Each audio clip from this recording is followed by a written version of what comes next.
In today's tech video, we're going to walk you through a quick and easy guide on how to update your Philips Smart TV. So let's get started.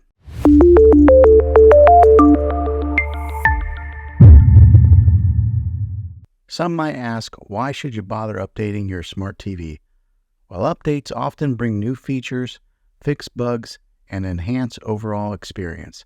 It's like giving your TV a little boost. Step 1. Settings.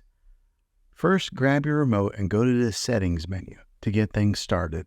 Step 2. Navigate to Software Update. Look for Support, General, or About section in your TV settings.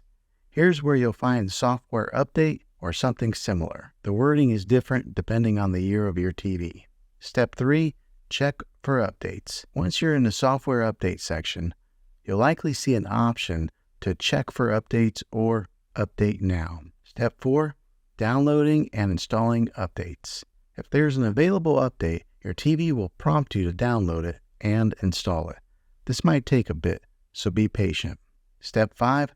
Restart if needed. After the download, your TV might ask you to restart to complete the installation. Go ahead and do that if prompted. Restarting is a crucial step to making sure that your updates take effect. Well, there you have it. Updating your smart TV is as simple as a few clicks. If you found this video helpful, give it a thumbs up and subscribe for more tech tips. Thanks for tuning in, and I'll catch you in the next one.